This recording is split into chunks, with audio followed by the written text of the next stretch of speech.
El segundo problema, queremos demostrar esta igualdad, que el vector normal se puede escribir como el unitario de la derivada del vector tangente. Si recordamos que el vector tangente es igual al unitario del vector velocidad, de aquí podemos despejar el vector velocidad y podemos derivar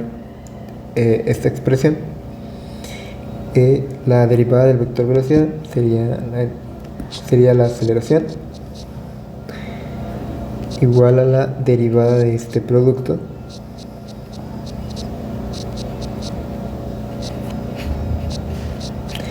y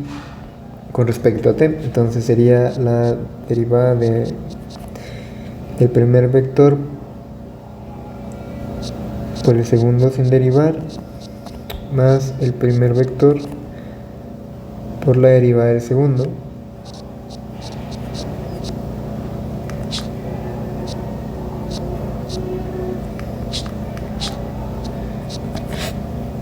Ahora, si recordamos,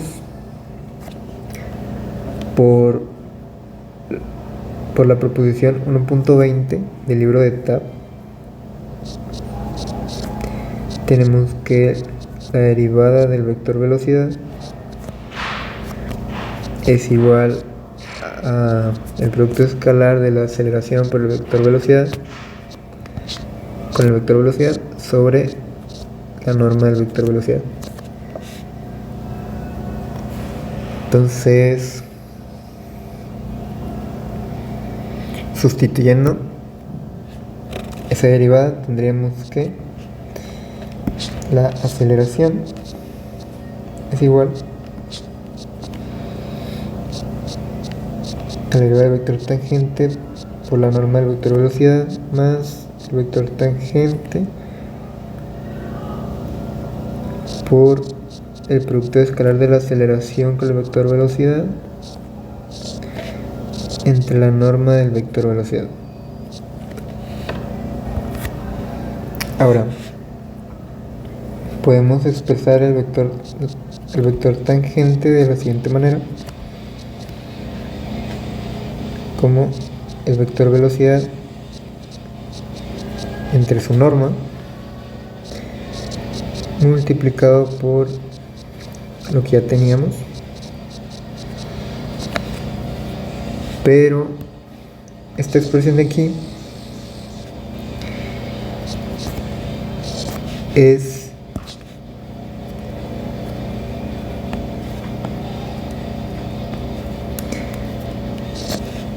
la parte perpendicular de la aceleración.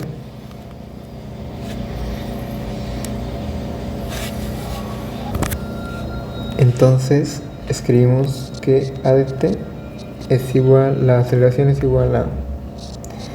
la derivada del vector velocidad por la norma de v de t más la parte paralela de la aceleración. Y aquí, como la aceleración se define como la parte ortogonal de la aceleración más su parte paralela, entonces si nosotros despejamos la parte ortogonal, nos queda que la parte ortogonal es la aceleración menos su parte paralela, por lo que tendríamos que la aceleración menos la parte paralela nos daría la derivada del vector velocidad del vector tangente por la derivada por la norma del vector velocidad, que esto es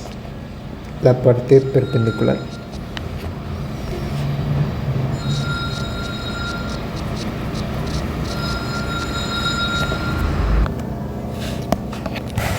Bueno, entonces,